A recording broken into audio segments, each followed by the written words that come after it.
ассалому алайкум бинандагони гиромӣ, инъикоси муҳимтарин хабарҳои рӯзро аз шабакаи иттилоотии ҷаҳоннамо манзури шумо мегардонем. Дар студия Мирзозода Раҳматулло. 8 май асосгузори сулҳу ваҳдати миллӣ, пешвои миллат, президенти ҷумҳурии Тоҷикистон муҳтарам Эмомалӣ Раҳмон бо мақсади иштирок дар маросими гулчанбаргузорӣ ба ифтихори 79-солагии рӯзи ғалаба ба боғи ғалабаи пойтахт ташриф оварданд.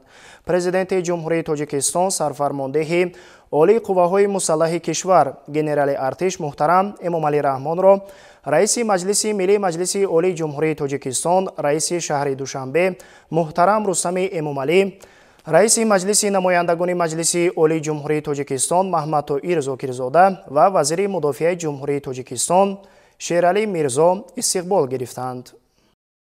8 май асосгузори сулҳу ваҳдати миллӣ, пешвои миллат, президенти ҷумҳурии Тоҷикистон муҳтарам Эмомалӣ Раҳмон бо мақсади иштирок дар маросими гулчанбаргузорӣ ба ифтихори 79-солагии рӯзи ғалаба ба боғи ғалабаи пойтахт ташриф оварданд. Президенти ҷумҳурии Тоҷикистон сарфармондеҳи олии қувваҳои мусаллаҳи кишвар генерали артиш муҳтарам Эмомалӣ Раҳмонро раиси Маҷлиси Миллии Маҷлиси Олии Ҷумҳурии Тоҷикистон, раиси шаҳри Душанбе муҳтарам Рустами Эмомалӣ, раиси Маҷлиси намояндагони Маҷлиси Олии Ҷумҳурии Тоҷикистон Маҳмадтоир Зокирзода ва вазири мудофиаи Ҷумҳурии Тоҷикистон Шералӣ Мирзо истиқбол гирифтанд.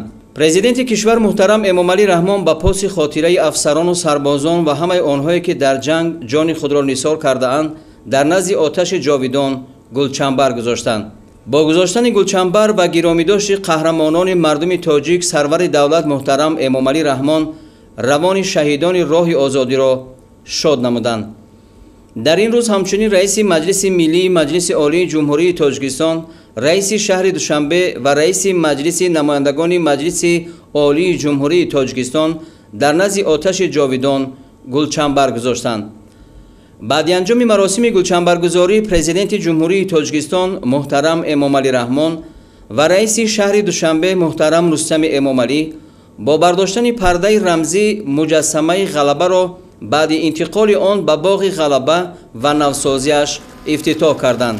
дар маросими ифтитоҳи маҷмӯаи навсозишуда ҳамчунин ҳайати расмии Федератсияи Русия бо роҳбарии муовини раиси Думаи давлатии Маҷлиси Федералии Федератсияи Русия Караоол Шолбан иштирок намуданд.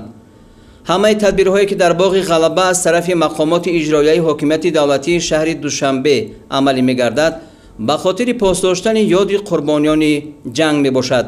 бояд гуфт ки қаҳрамонию ҷонисории падарону бобоён ки дар рӯзҳои мудҳиши ҷанги дуюми ҷаҳонӣ барои озодии ватан сина сипар намуданд, ҳамеша аз ҷониби роҳбарияти олии кишвар қадр карда мешавад. мавриди зикри хос аст ки дар арафаи таҷлили рӯзи ғалаба бо амри президенти ҷумҳурии Тоҷикистон муҳтарам Эмомалӣ Раҳмон ба ҳар кадом аз собиқадорони ҷанг 40,000 сомонӣ ва аз ҳисоби раиси шаҳри Душанбе муҳтарам Рустами Эмомалӣ ба иштирокчони ҷанг аз пойтахт дар ҳаҷми 10,000 сомонӣ кӯмаки яквақтаи молӣ расонда шуд.